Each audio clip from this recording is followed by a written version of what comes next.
دین اسلام ایک امن پسند اور انسان دوست دین ہے۔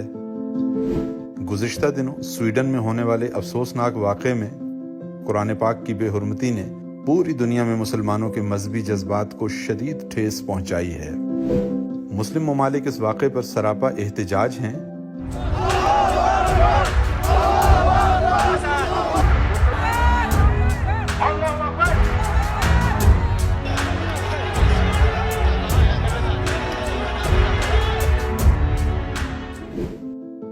مگر افسوس پاکستان میں سرکاری سطح پر نہ صرف یہ کہ اس واقعے کو نظر انداز کیا گیا بلکہ کوئی واضح حکمت عملی کا اعلان بھی سامنے نہ آیا۔ عملاً کچھ ہوتا نظر آنا تو درکنار، بات ڈھکے چھپے بیانات سے بھی آگے نہ جا سکی۔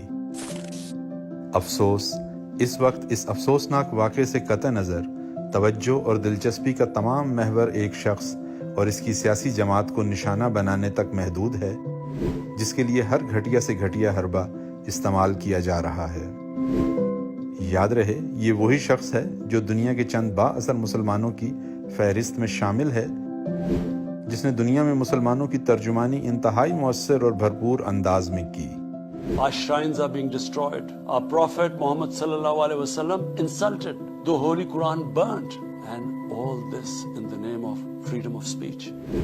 ملک میں اس وقت میڈیا پر اس متاثر کن اور طاقتور آواز کو طاقت کے زور پر دبایا جا رہا ہے، جس نے دنیا میں اسلام کا خوبصورت تصور پیش کیا۔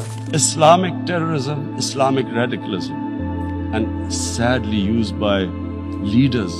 This has been the main reason for this Islamophobia, and it has caused pain amongst Muslims.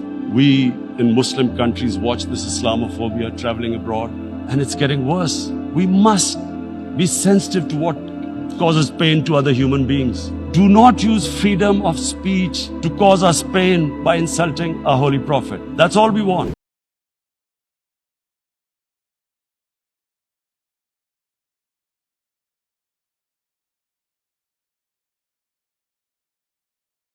جس نے دنیا کو واضح بتایا کہ اسلام ایک امن پسند دین ہے، حضرت محمد صلی اللہ علیہ وآلہ وسلم ہمارے دل میں بستے ہیں۔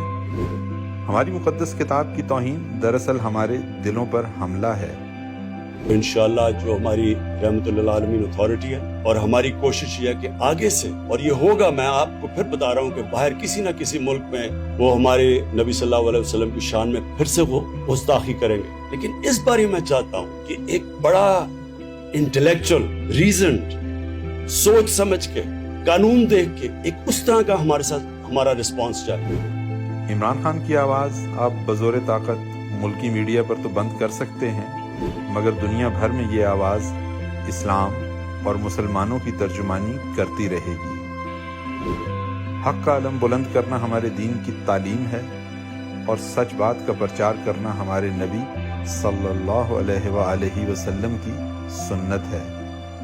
میں آج آپ سب کے سامنے کہتا ہوں کہ میں ذمہ داری اس کی لیتا ہوں، میں ہی اس کیمپین کو لیڈ کروں گا۔